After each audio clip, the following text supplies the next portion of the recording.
My name is Johnny Gifford. I'm the new executive director here at BCTV. I'm a community media huge enthusiast, and I'm really looking forward to bringing BCTV into the rest of the 21st century, to support a lot of education for young folks and to do a lot of creative things around art and technology and music and everything around that, and I'm just really excited to be a part of it. Democratic presidential hopeful Dean Phillips visits Modest Man Brewing in Keene, New Hampshire on Sunday, June 14, 2024. Inspired, right? Yeah. Hey, you know why I love Keene more than anything else?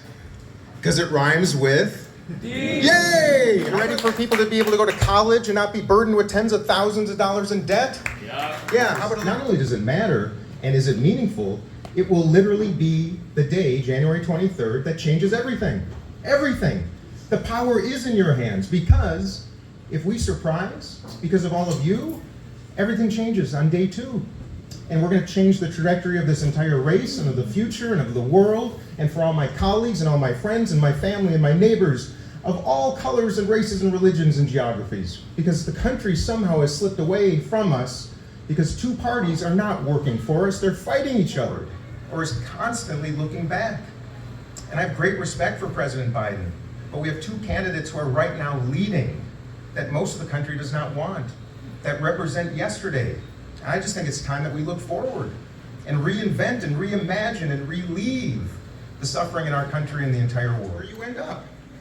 And I know a kid in this entire country whose life changed somehow for the better, strangely enough. Family that night, that we have a responsibility in the United States to support a new president, no matter what. The one that saved thousands of businesses and hundreds of thousands of jobs. With whom did I work? They said. You know what they said. And then I had my Democratic colleagues who would talk in quiet tones in the hallways, at the tables, behind closed doors, about President Biden, and then get in front of the TV cameras and say something totally different. So I said, I'm going to resign from this. My principles are so incongruent with the people that I believed were the most principled in this country. And then I decided I would run for president, because if not me, who? And if not now, when? And that's why I came to Concord on October 27th and said, I declare my name for president. Because we cannot afford Donald Trump to be back in the White House. And everybody who's paying attention, I think all of you are, Joe Biden cannot win. Not because he's not a good man, not because he's not able, but because Americans have decided they do not want him. That's why the polls have him behind nationally. That's why the polls have him losing in every single battleground state. That is why the polls now show him with the lowest approval numbers in American presidential history. Some of you yourselves may have come from somewhere else. I love you, I love that. Republicans love that. But what we don't love is knowing that tens of thousands of people are approaching our border a day, thousands of which are not even encountered. We don't know who they are. And yet we spend $1 trillion a year defending our country? I'm here to tell you the truth.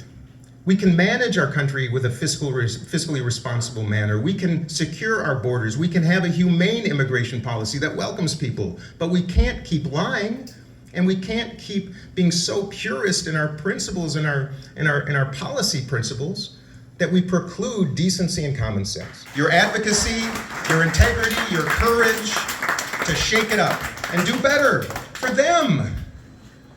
Because in 2028, there will not be another election if Donald Trump is elected. Think about these young people right here, these amazing young people, some of whom cannot vote. I give my best. I will.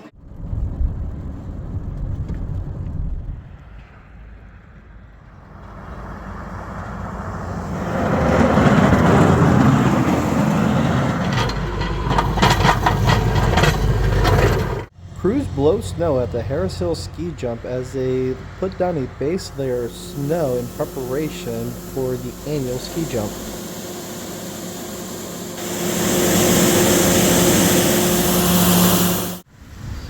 Portion of Route 119 in Hinsdale, New Hampshire and Bridge Street in Brattleboro were closed for about 20 minutes to allow crews to move one of 5 structural girders to the Pier 1 location at Burroughs and Fisher's Oil on Depot Street on the Vermont side of the Connecticut River for the new General John Stark Memorial Bridge on Wednesday, January 17th, 2024. There are another 4 planned closures in the next month to move the remaining pieces of steel.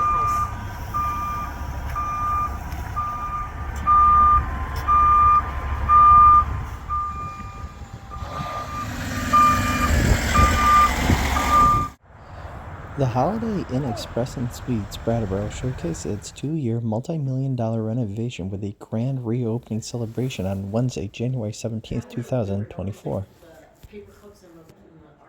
I know, I think that's what she's talking about.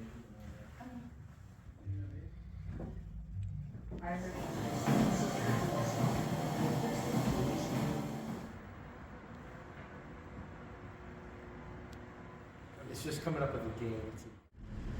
People can work on different forms of art inside a community art studio located at Canal Street Art Gallery in Bellows Falls.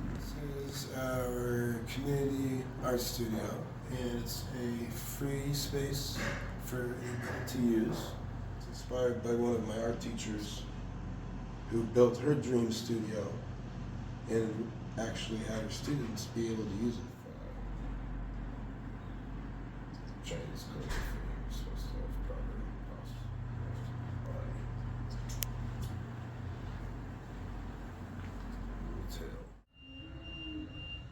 Democratic presidential hopeful Marianna Williamson hosted a campaign stop at the Keene Public Library in Keene, New Hampshire on Thursday, January 18, 2024. Life and of liberty and the pursuit of happiness.